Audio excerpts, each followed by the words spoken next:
Senhor presidente, primeiro quero dizer que Vossa Excelência é uma das pessoas que tem mais paciência aqui nessa casa, né?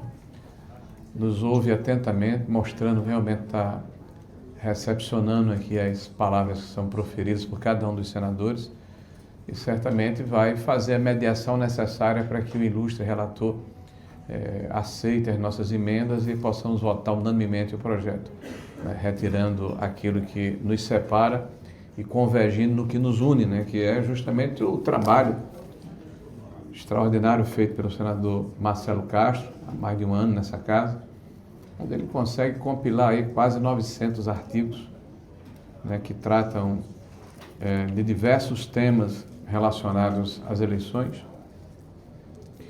Quero também agradecer ao senador por ter nos recebido, ele e a sua assessoria, inclusive aceitou algumas das nossas ponderações, né?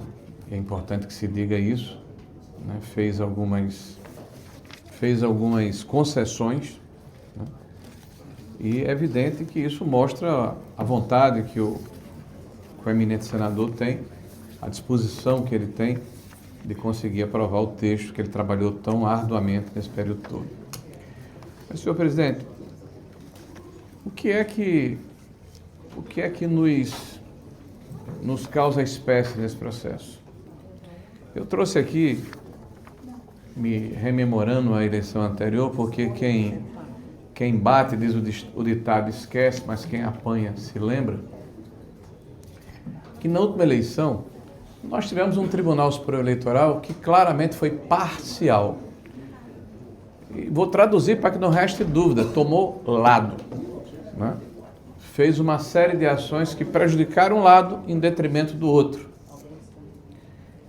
E essa discricionalidade que o tribunal teve para influir no processo eleitoral gerou, como via de consequência, um processo de descrédito nessa instituição que vem sendo, inclusive, tornado mais agudo pela maneira como o Supremo Tribunal Federal tem se comportado agora nesse processo do presidente Bolsonaro e de mais de 1.500 pessoas que foram presas e processadas em escala industrial. Eu estava vendo aqui uma pesquisa hoje na Atlas, que dizia quem faz mais mal à democracia, o judiciário em primeiro lugar com 46%. O judiciário, 46% como a percepção da população de que faz mal à democracia brasileira. Então o que nós queremos aqui é a imparcialidade. O que nós queremos aqui é resgatar essa credibilidade que o judiciário necessariamente precisa ter, até para que a democracia possa ser exercida na sua plenitude. Nunca é demais lembrar, por exemplo, o que nós assistimos de forma até constrangida, né? Um voto de uma então ministra do Tribunal Superior Eleitoral, que hoje inclusive a preside, dizendo que praticaria a censura prévia só daquela vez. Né? Não, é uma excepcionalidade, vou fazer só dessa vezinha.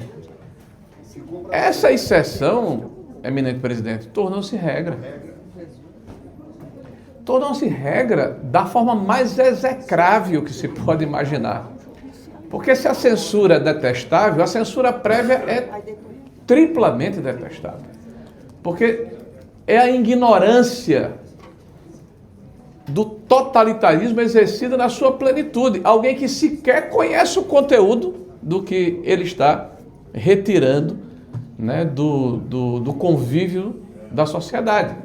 Quer dizer, se impediu a divulgação de um documentário do então Brasil Paralelo, que falaria sobre a facada, que é um fato, um atentado criminoso contra o então candidato a presidente da República, e a ministra dá a declaração de que realmente não existe isso na Constituição, mas fará só daquela vez.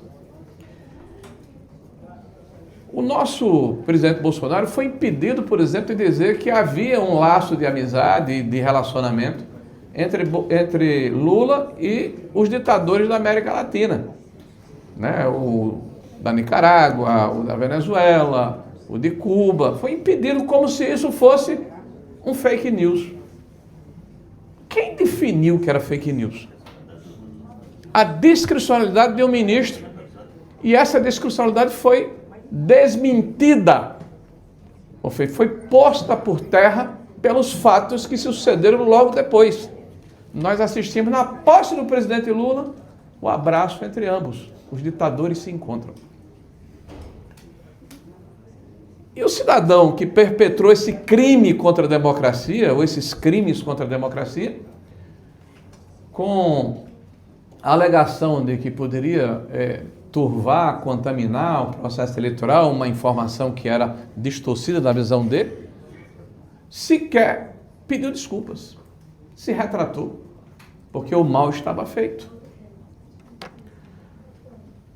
Nós vimos o presidente Lula descendo, na época da eleição, a favela do Alemão, a comunidade do Alemão, colocando um boné do CPX.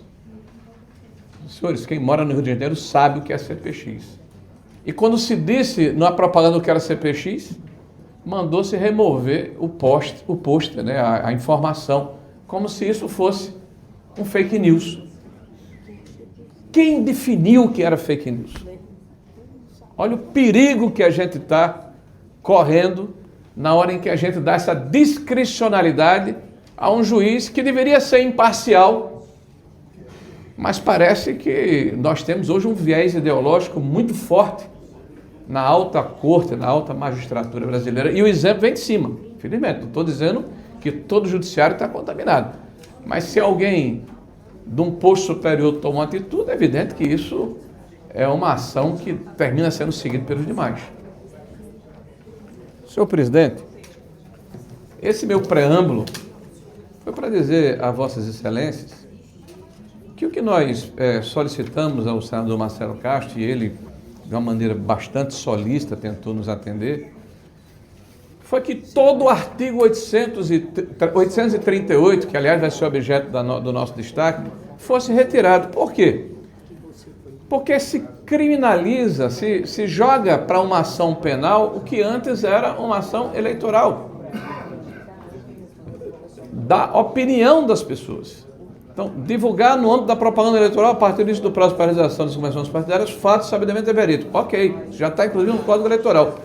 Mas você agrega penas de reclusão de 1 a 4 anos e multa. Se você tiver cometido o crime com determinadas gradações, isso é acrescido de 1/3. Se uma outra gradação é acrescido de mais um pedaço, e aí você pode chegar, sei lá, 7, 8, 10 anos, eu nem sei qual foi o cálculo. Imagine você receber 10 anos de prisão porque foi entendido por um juiz que uma crítica ou uma discussão mais áspera no processo eleitoral foi interpretada como um crime. 10 anos de prisão sobre isso. Então, nós, evidentemente, não podemos concordar com isso, dada, inclusive, a forma como o judiciário tem se comportado ultimamente. Então, por isso, nós pedimos ao eminente relator, e ele tentou amenizar, eu quero, inclusive, fazer justiça a este processo, mas manteve o artigo 838, que nós estamos fazendo destaque para retirá-lo. E o que eu falei anteriormente, que é justamente a questão da censura prévia, né? Que é o artigo 493, que é, inclusive, um destaque feito pelo senador Moro, né, que fala que a suspensão de contas de candidatos a cargos eletivos em aplicação da internet é medida excepcional, somente admitida por impunção de sanções menos gravosas, no caso de publicação, retirada de conteúdo específico anteriormente julgado lícito. O que é que o relator coloca aqui?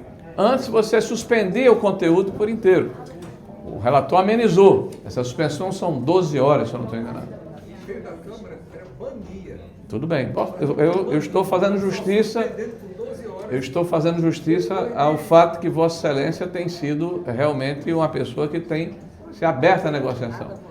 Mas nós acreditamos, eminente relator, que na hora que se faz a concessão é parecido com o que aconteceu com o eminente ministro na época das eleições. A gente está criando um precedente perigoso.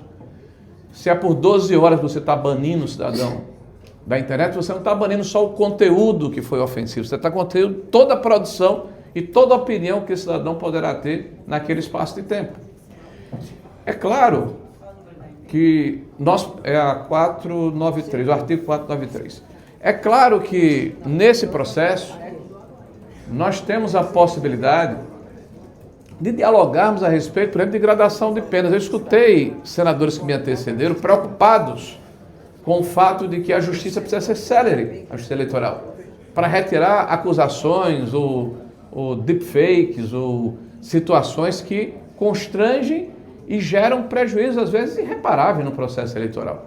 Mas, ora, primeiro, a justiça emite, via de regra, normativas que permitem que haja essa agilidade na justiça eleitoral. A justiça eleitoral, normalmente, quem já disputou a eleição sabe, você oficia uma ação num dia, ou é despachado no mesmo dia, ou logo no dia subsequente. Tinha um plantão para isso. Então, há uma celeridade bem acima da justiça comum. E nós temos nos nossos tipos penais a injúria, a difamação, a calúnia. Então, eu quero fazer aqui uma analogia também, que eu escutei várias. Nós estamos literalmente jogando a criança fora com água suja. O que o STF definiu como crime, como é que eles chamam? Crime de opinião? Não, tem um termozinho que é utilizado lá para dizer que... Crime de ódio, obrigado. A sua assessora, vou depois pedir emprestado. Mas o crime de ódio passou a ter uma conotação enorme. Mas qual foi o biombo que o Supremo Tribunal Federal se escorou? Pedofilia, crimes raciais, né? Crimes, enfim, questões que todos nós concordamos que que devem ser retiradas da rede do continente. Aí, em cima desse biombo, desse escudo, aí se joga o quê? Atentado ao regime democrático de direito. Na visão de quem, cara pálida? De um ministro que claramente é parcial, que mostra que tem lado, ou de um juiz que tem um viés ideológico? Isso é um perigo para a sociedade. A gente tem que ter essa preocupação aqui, porque o que está acontecendo aqui vai reverberar nas eleições de forma subsequente. Tem um ditado que diz que pau que dá em Chico, dá em Francisco, e o chicote muda de mão. Então, eu acho que a lei, eminente presidente, e peço a Vossa Excelência a mediação com o nosso relator, ela tem que ser boa para mim e para o meu inimigo. Ela não pode ser uma lei que só me favoreça. Não pode ser uma lei que permita que apenas o meu lado, né, ele seja resguardado e protegido. A lei ela precisa ter princípios que nos permitam conforto, acolhimento. Então, é uma preocupação que eu não tenho dúvida que o relator se debruçou sobre o tema, reconheço, tá? Tentou amenizar, mas manteve o precedente. E o precedente é um perigo. Então, por isso, eu não vou falar mais do que falei aqui, tentei me deter nos dois artigos que fiz, que o nosso partido vai destacar, né? Dizer a Vossas Excelências que o debate foi rico. Eu não vejo ninguém aqui que tenha proferido, né, uma opinião que não seja respeitável, porque cada um de nós tem o mandato e tem a representatividade. Então, a visão de mundo necessariamente é plural, né? Todos nós falamos na perspectiva de convencer os colegas para tentar atingir maiorias, né?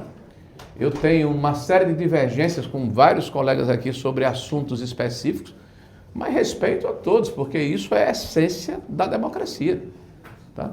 E gostaria muito, muito, que nós tivéssemos a oportunidade de, extirpado esses problemas, retirado esses artigos, votássemos de maneira unânime um projeto que tem quase 900 artigos. A gente está se detendo aqui, o senhor deve ter notado, 5 ou 6 artigos, de quase 900.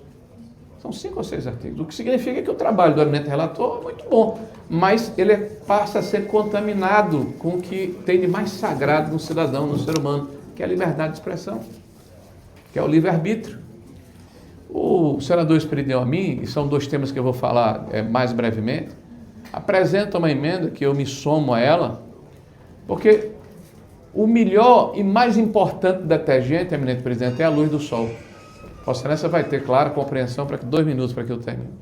E a luz do sol é um desinfetante. Retira dúvidas. Eu vou me amparar também, a exemplo do meu amigo Rogério Carvalho, no que falou a eminente senadora Dorinha. Não tem viés ideológico, há racionalidade. Por que não se retirar o discurso da desconfiança da votação brasileira do processo das urnas. Por que não? Nós tínhamos 3 países, se eu não estou enganado, era Bangladesh, Butão e Brasil. Só tem Butão e Brasil agora. Todos estão, esses países todos do mundo estão certos, errados e nós estamos certos? Né? E alguém falou aí que NASA, bancos, etc., todos têm ataques cibernéticos untuosos. Ora, quando a hora que transfere dados, tem. Então vamos acabar com essa dúvida. Né? E vamos votar aqui na emenda do eminente senador. E a outra questão é você pegar um segmento específico da sociedade, que são os militares, e dizer que a eles cabe um tratamento diferenciado por serem militares. Bom, então vamos tratar, por exemplo, os artistas de televisão ou os apresentadores de forma diferente. Porque esses têm uma arma muito mais poderosa que a comunicação. E desequilibra o pleito eleitoral. Vamos pedir para que os governadores, que são candidatos à reeleição, não façam no exercício do cargo do governador, porque isso desequilibra o processo eleitoral. Então, se você tem um conceito prévio, para não falar preconceito, sobre as pessoas que fazem a segurança pública, de que eles desequilibram o processo eleitoral pelo fato de serem da segurança pública, a analogia claramente não é verdadeira quando se trata de outro segmento da sociedade que tem muito maior poder de influência e desequilibrar o processo eleitoral. Então, termino agradecendo a benevolência de Vossa Excelência e torcendo para que tenhamos aqui um desfecho positivo. E, infelizmente, relator, se o senhor, Vossa Excelência, não puder atender, entendo, eu terei que votar contrariamente, mas muito pesaroso.